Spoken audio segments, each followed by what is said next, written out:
Welcome to Sports Management Podcast, where you will hear interesting sports management professionals share their stories, experiences, and passion for the sports management industry. I am your host, Marcus Philipsson. Welcome to episode 162 of Sports Management Podcast. Today's guest is Mark Hewlett, the co-founder of Soul Padel.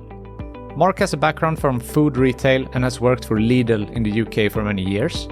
In 2023, he decided to start Soul Padel after seeing its potential as a sport on the rise. Soul Padel wants to bring padel to people from all walks of life and democratize the sport and ensure all comers can pick up a racket.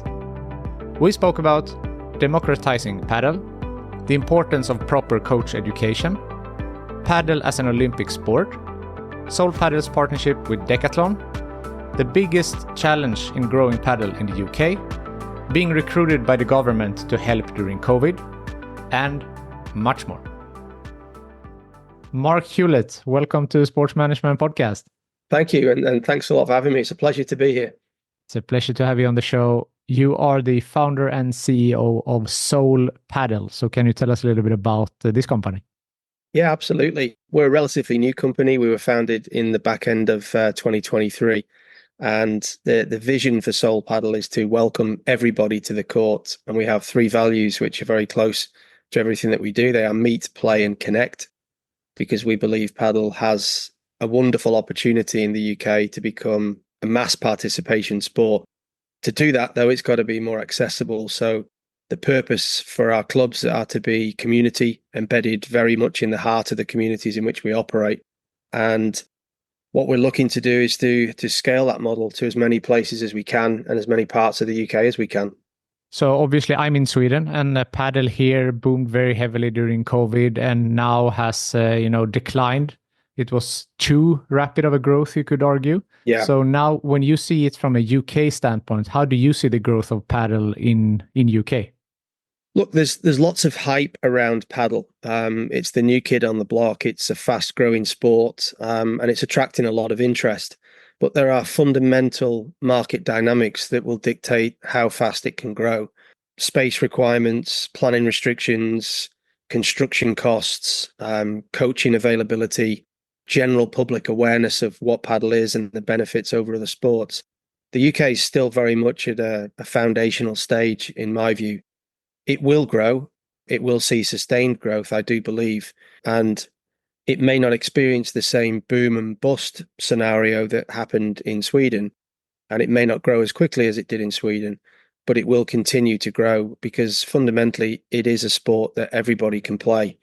And the UK has a problem with health, fitness, obesity levels are high, physical activity generally has declined, particularly amongst children.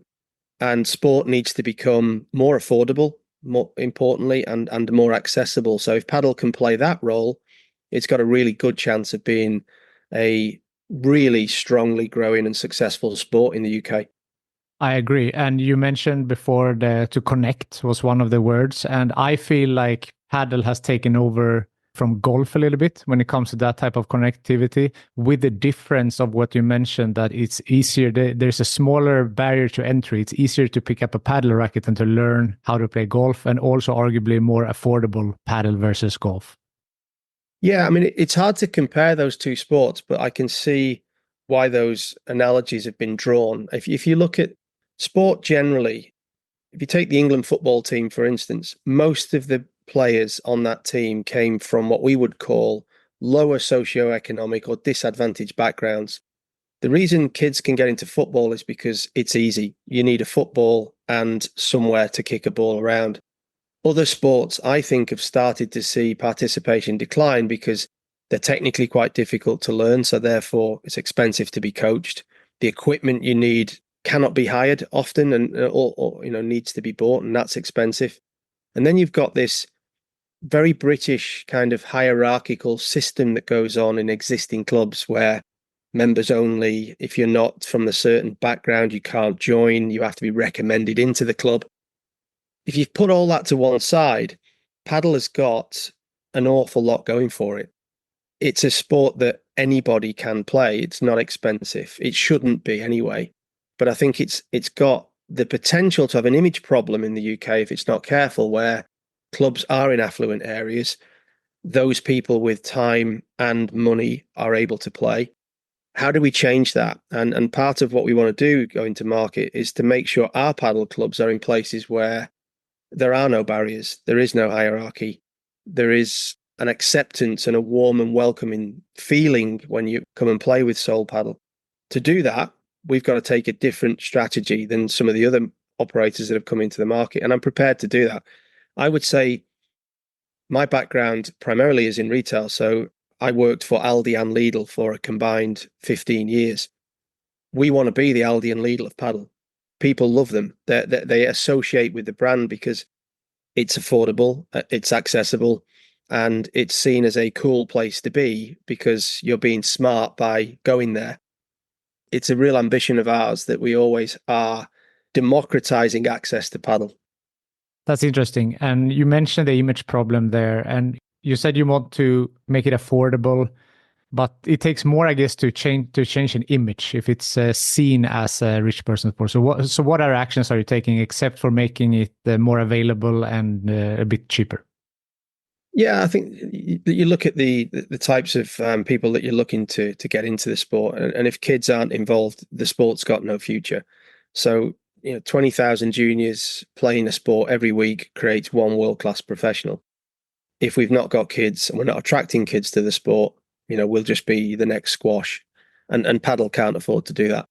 The way we design our clubs, how we build them, we are looking to value engineer absolutely everything so that the rates that we will charge to use our courts will be lower and will be constantly kept low because our economic model and our fiscal models will be different to others. The rents that you will pay in the UK to take large warehouse space, for instance, and then the rates on top of that mean that the break-even position is higher. So therefore your charge rates are significantly higher. We don't want to go down that road.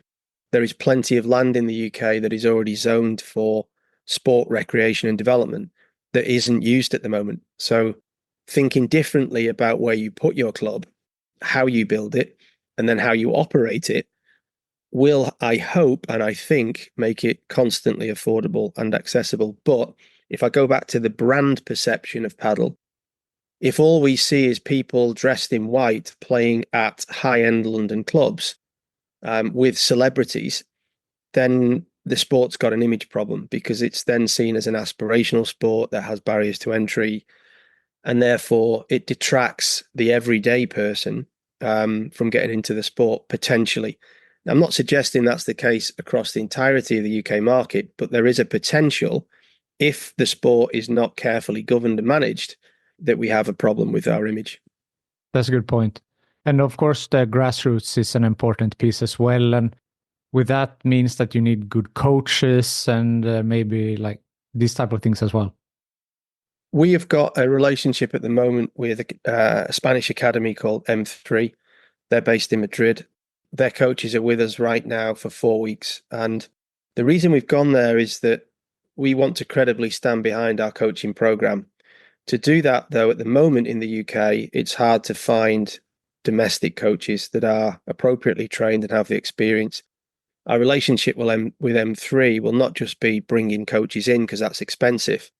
It will be to train the trainers so that we learn from them the techniques, the skills and experiences so that we can pass that on to our own coaches who will then be working, within our clubs.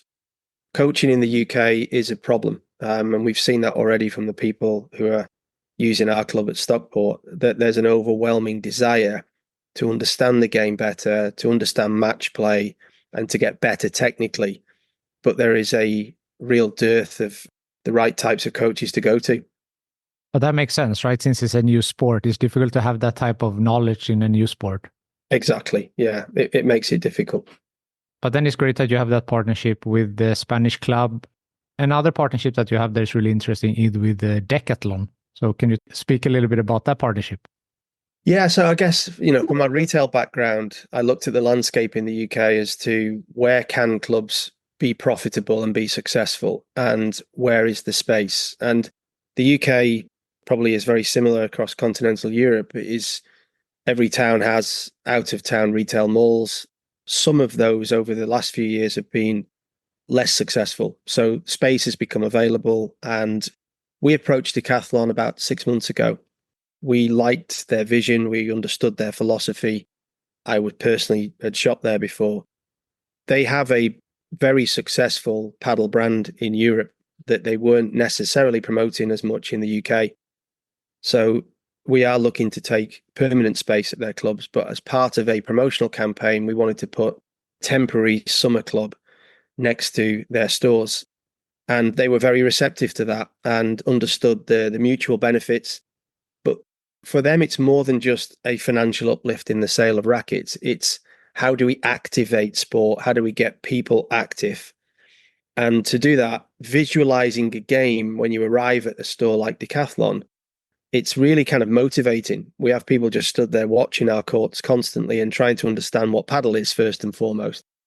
And then they go into Decathlon and they may not spend money on paddle, but they'll buy something else that, keeps them active and gets them playing a game. So it's working really well. It's a relationship that we certainly have every intention to strengthen because we like them. They're a great brand.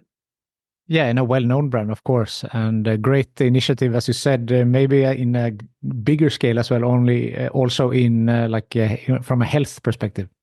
Yeah, exactly.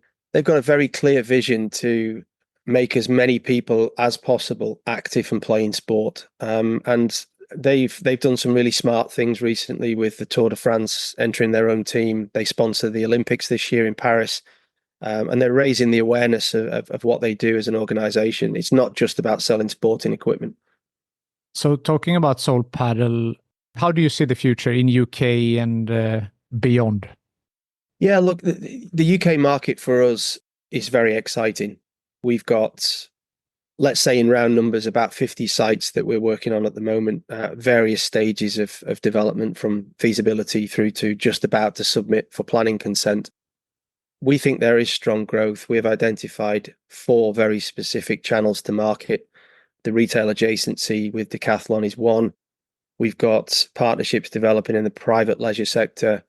We are working with local authorities on that spare land concept we talked about. And then importantly for us in the education sector.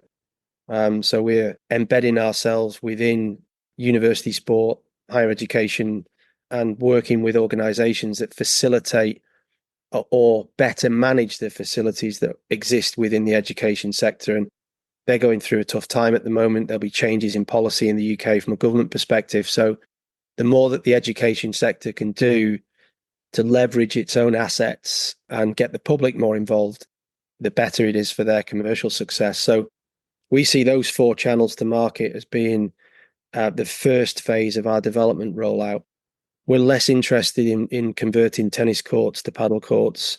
We're less interested in taking on industrial space and converting that because, the UK landlords get good money from industrial users, particularly with the growth in online shopping. The rents have really kind of stacked up over the last 5 years.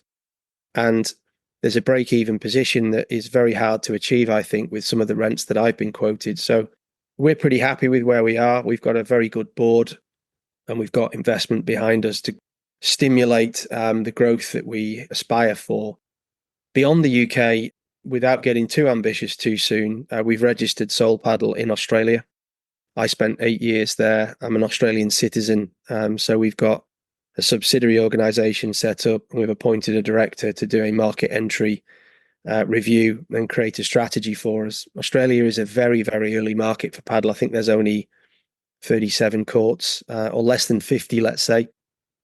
We think that the Aussies will love paddle. They're very sporty. I've got 3 daughters and they spent a lot of time in the Australian sporting infrastructure. They do it better than anyone, I think, in kids sport. So we're really excited about Australia and what Soul Padel might be able to do down there. Yeah, definitely. Really exciting. And just to back up a little bit to the educational piece that you mentioned, to get into college sports and so forth, but also is it to try to get it into the PE maybe in the lower educational class as well? I think it's important that it becomes part of a curriculum. If you look at school sport generally, the traditional sports are all there. short format or different format sport is starting to become extremely popular. If you look at the Olympics in Paris, the types of sport now that are qualified and recognized as Olympic sports will change dramatically in the next decade.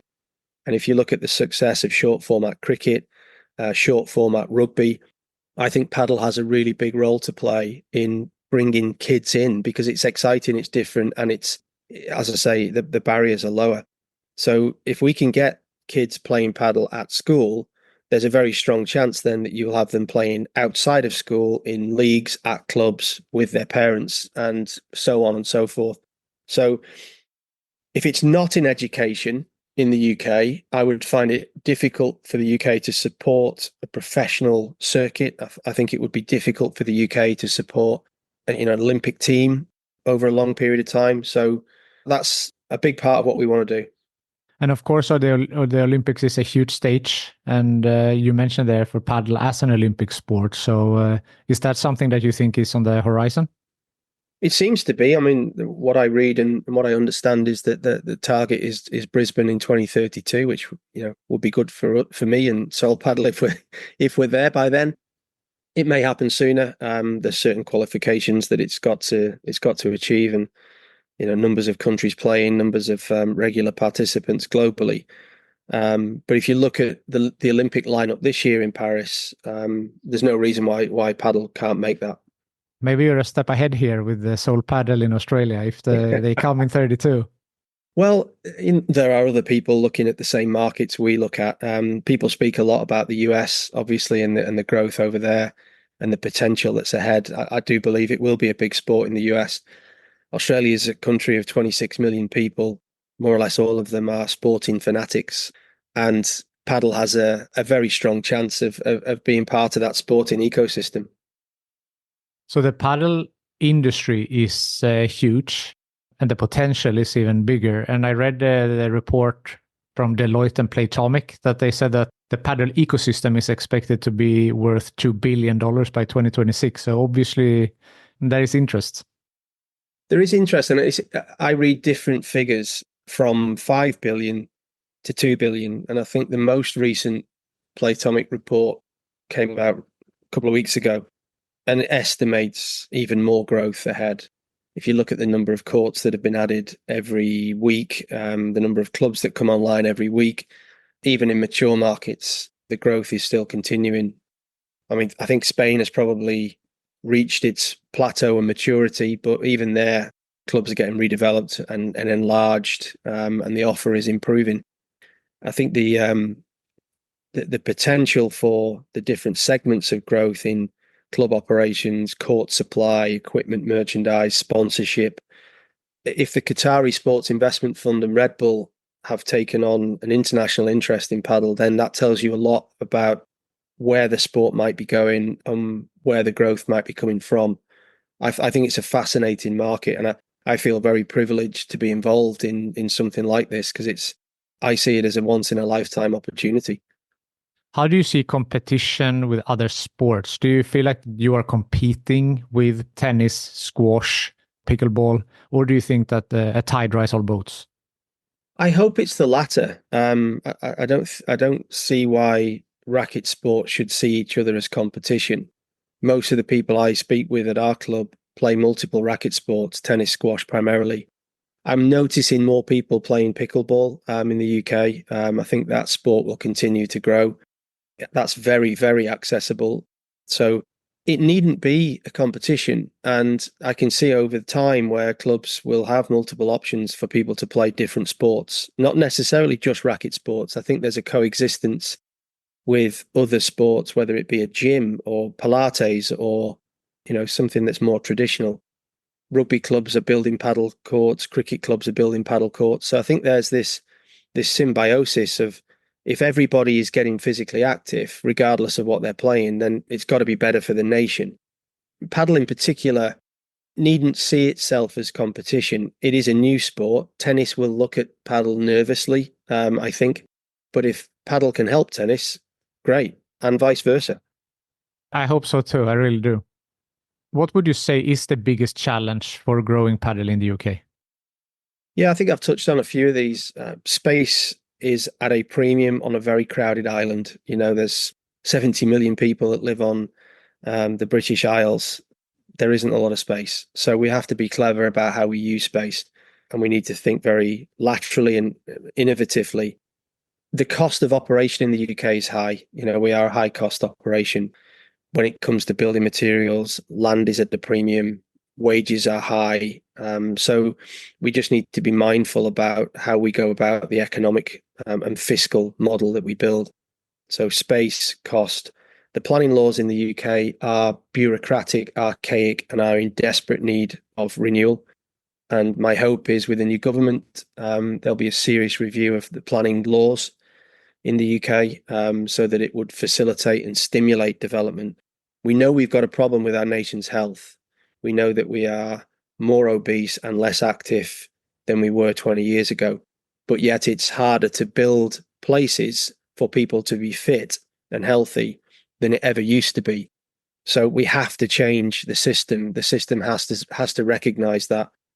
And then you've got the challenge that we spoke about earlier, which is the development of the sport technically and encouraging people to get coached and trained. How do we do that when we're a new country with less coaches, but more people wanting to play? They are the four problems I see, all of which can be resolved, none of which will prevent growth, but you have to recognize what's ahead of you. I really hope that, padel will grow, because I love padel, play it myself. And it's great to hear that, Soul Padel is trying to help out with many of these challenges. Yeah. If we focus on you a little bit, I'm interested in your story and your journey. So how did you get into the sports industry, and what's your career journey up until this point? So I'm a fourth generation retailer. My great grandmother had a newsagent's tobacconist on the docks in Liverpool, a business that she started in 1914. My grandfather then took on that business. My father went into business, but completely different. He was into clothing, apparel, retail and wholesale. And then I became a retailer, but I worked for the family business for a while. And then I went to work for Lidl, the German discount business, back in 2001. And I took a decision that I wanted to find my own way. And I spent plenty of time wondering whether I'd made the right decision, but then ultimately it was. I had a brilliant career that took me from the UK all over the world. I've lived and worked in Germany, Australia, China, the US, and I've seen every facet of retail, but always in food. I've always been into food retail. And I've seen the property development side, the commercial buying side, the logistics and supply chain, the retail operations. I've been involved in the creation of new concepts, new formats, whether that's physical or online. And then, as everybody had during those weird years in the pandemic, things changed for me. We were in Melbourne at the time, and the pandemic was quite severe. Lockdown was brutal. And the business I was working for decided it was going to leave Australia and head home. So we were left in a position where we had a choice to make with three girls, no family support, not able to fly in or out of the country. We made the decision to leave and go back to the UK. And that was a tough decision. As I say, we were Australian citizens, and we'd just moved to Melbourne. We'd bought a home. We were renovating the house. So it was a tough call. And literally 2 weeks before I left, I was contacted by the UK government and asked to help with the COVID test and trace program. And I ended up being the chief operating officer for the testing side of COVID, which is a massive pivot from food retail to COVID testing. But the concept of the testing program was that this was a product that needed to be available ubiquitously across the UK. So creating channels to market. So we had an online testing program, we had a mobile testing program, we had physical sites that you could drive to, walk to. And then there was all of the laboratories and logistics and digital interface that was created around that. So it was 18 months with the government of intense, like unbelievably intense pressure, but it was enjoyable. And I learned a lot, and I met some amazing people. I then worked for a private company for another year, and then decided I got to 45, and there's been a niggle inside me for a long time that I need to do something for myself. So I took some time away, And really, my passion has always been sport and physical fitness. I still play rugby. I still play cricket. I still play paddle. So with the girls growing up a little bit, being slightly less dependent on us, we decided to found Soul Padel. I spent probably 12 months looking at paddle, 6 months very seriously researching paddle, and then we founded the company. And I'd experienced it in Portugal. I've been going backwards and forwards for years and loved playing the game, but I always thought this is a European sport that can only be played in the sunshine with your family when you're on holiday. But then things started to, come onto the radar in the UK. Paddle started to make the press. Clubs started to appear. So I looked at it and thought there is definitely business potential here. There's commercial potential, but I needed to know more. So, as I say, spent a lot of time researching before we started to seriously get involved. And Soul Padel's genesis, the soul in the paddle, goes all the way back to its Latino spirits of it's warm, it's welcoming, it's friendly.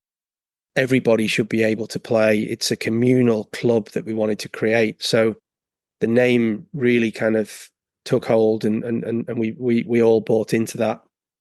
And then it was a case of, okay, let's develop the strategy. Let's talk to investors. Let's work a property network strategy out, and let's go to market. And we've achieved things very quickly, much faster than I expected. But I guess that's part of this energy that is around paddle in the UK at the moment.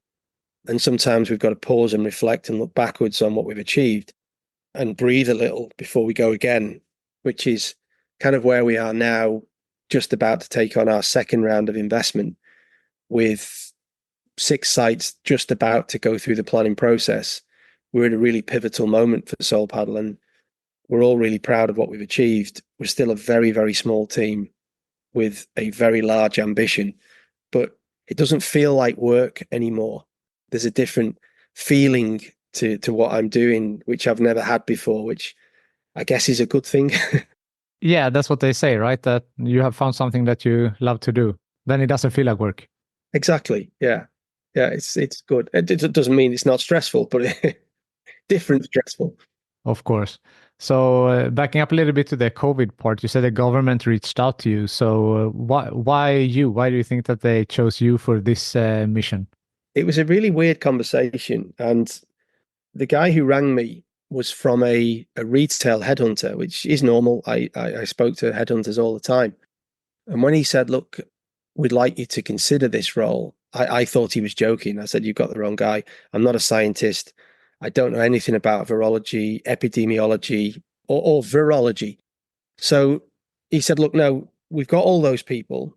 What we need is someone who can get stuff done. Let's be really clear. The UK needed to build its testing infrastructure. It was caught out. It was underprepared. And people like me joined the program because it was mission driven. How can we help?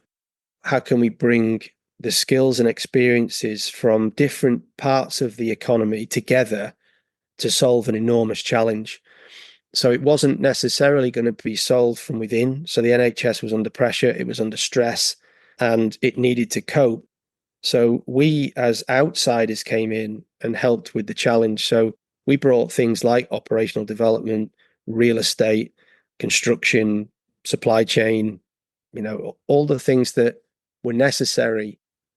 And it was a really unique project. And I think it was a really good example of a country solving a problem by thinking differently and bringing skills and experiences from all over the world together to solve what was, I'd say, post-war, the biggest infrastructure development project that's ever been undertaken to solve the biggest challenge the UK had. And I'm really proud and privileged to have been a part of that, but it was a complete sidestep to what I'm used to. Yeah, I understand that.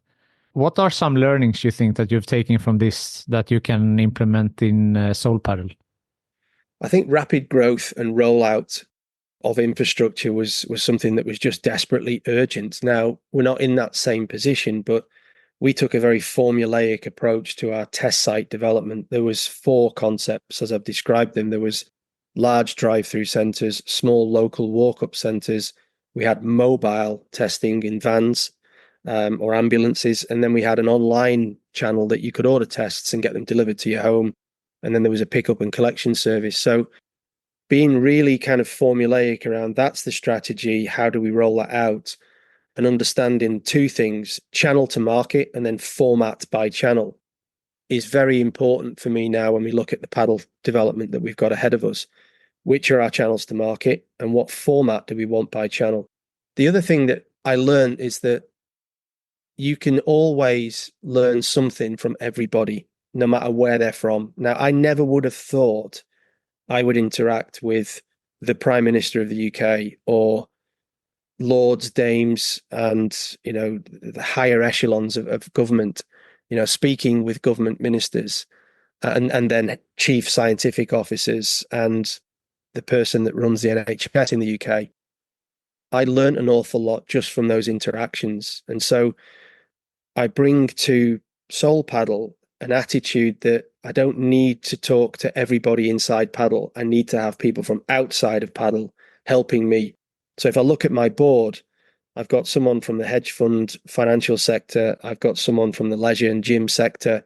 I've got someone from an operational background with lots of global experience in retail. Paddle can learn a lot from that because I think sometimes it's a bit of an echo chamber. We hear a lot about paddle. We talk to a lot of people about paddle who are also involved in the paddle sector. I think if it's really successful, paddle can learn a lot from lots of different parts of the economy in different sectors. So yeah, there's some of the things that have changed me definitely, and for the better, I hope. Yeah, I would assume. And I like that mindset that you said that you can take a lot of learnings from outside of sports. And many people I've spoken to on this podcast that they have been working for one specific sport. So I know the Table Tennis Federation, they were talking a lot with the Ice Hockey Federation and how can they take learnings. But also outside of the sport industry, as you said now. Yeah, big time. Yeah, if you look at some of the football clubs in the UK that have been bought recently, the American sport franchise concept has made its way to the UK, and you can see the changes in clubs like Liverpool, where that concept of brand outreach program, how do we broaden our audience, how do we attract more women, more younger members of society, that's a positive influence on UK football. And I don't see any reason why a sport should always just focus on itself. It has to have its head up, looking around at what's successful elsewhere. Cricket in the UK is a really good example of how it's changed so much in 20 years by looking at why is baseball so successful in the US? Why are other sports going to short format and having success? And it's learned and it's adapted. And now you've got kids and girls. My daughter, 13, her favorite sport is cricket. It's all she wants to play. That would never have happened 10 years ago, 5 years ago. So paddle's got to constantly make sure that it's relevant. And to do that, it's got to learn from elsewhere. I love that. Being in business and executive positions and now in sport for many years, what's the best advice you would give someone who wants to pursue a career in sports?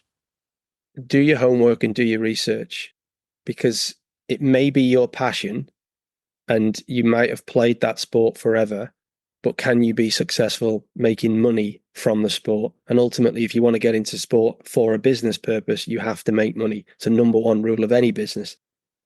It can't just be, I love tennis, so therefore I'm going to open a paddle club, because I think I can do the same thing there. And there are lots of people who have that ambition, I'm sure. But the research that you need to do, I mean, the fiscal analysis and the pulling apart of numbers that we've gone through in Soul Padel, I have not hardly spent any time on court at all, because I'm looking at this differently. And I didn't get into this because I want to be the best 45-year-old paddle player. My advice would always be to understand the numbers and the detail in intimate levels of understanding. And if you still are passionate after you've done that and you want to get into it, surround yourself by brilliant people who can help and advise and guide you. Don't try to do everything on your own. You will only have limited levels of success. At times it can be lonely, and you think that you question your judgment, and it's really, really important that those around you are supportive, primarily and fundamentally your family.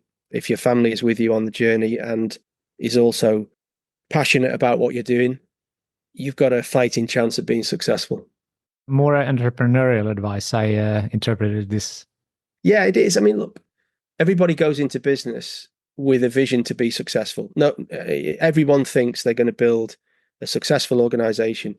And if you're driven by profits only, you may see some success. But I think if you've got more of a deeper connection and your vision is brought alive in the culture you create around you, success will come your way and profits will follow. But you've got to have that mindset from the outset. A lot of people are looking at padel as a get rich quick scheme. And how do I get into it as fast as I can and get out as quickly as I can and make some money doing so? And yeah, there will be people who'll do that and they'll make money and they'll be, successful. However, that's not good for the sport. And if we want the sport to be a prosperous and successful addition to the UK sporting scene, operators like me need to have a model that works. And it will work if people want to play at your club, fundamentally. And I hope and I think that is the way the UK market will go. Some people will fall by the wayside. And it may be that we're not successful and my vision is wrong and nobody wants to be involved in a community operation. I hope not, but my vision will remain true to its origins, which is to welcome everybody to the court. I love that. So if the listeners want to read up more on Soul Padel or get in touch with you, follow you on social media, where can they do that? Well, we're going through a complete brand overhaul at the moment. So if you go to our website, you'll see the old version, but it's www.soulpadel.co.uk. We're very active on Instagram, particularly at our Stockport club. And you'll get a really good flavor of our community spirit through our Instagram profile because you can see the types of people who are playing there. And I'm really encouraged to see that we've attracted a very high participation from ethnic minority groups and women. So we're probably 20% of our membership base come from ethnic minority groups at the moment, which is brilliant because they have found it difficult over the years to engage with sports. And I think, again, if we look at padel, it has a wonderful opportunity to be the sport for everyone, not just for a few. So go to our Instagram account. We're pretty active on LinkedIn as well. And we are completely changing our brand, but we're not changing who we are and what we stand for. Is there something I haven't asked you that you want to mention? No, I don't think so. I think we've covered some good ground. It's been quite cathartic to talk like this about the business of padel, but also my own involvement in it. But no, thank you for asking such interesting questions. Thank you for taking the time. Really enjoyed this 40 minutes here. So I like to end with a networking question, which is who from your network do you think would be a good guest on this podcast? Oh, that's a good question. Do you know Ian Colligan in the UK? No. So Ian runs a company called iPadel, and they are probably the best league and tournament organizers in the UK for padel. And Ian is a very interesting guy. I would highly recommend you having a chat with him. Yeah, sounds like a very good guest. I keep that in mind. Mark, thank you so much for taking the time to be on Sports Management Podcast. Thank you, Marcus, for having me. It's been a pleasure.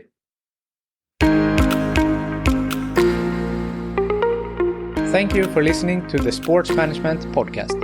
Please hit the subscribe button so you don't miss out on any upcoming episodes. Also, feel free to leave a comment about what you thought about this episode. If you want to get in contact with me, send an email to sportsmpodcast@gmail.com or hit me up on Facebook, Twitter, or Instagram @sportsmpodcast.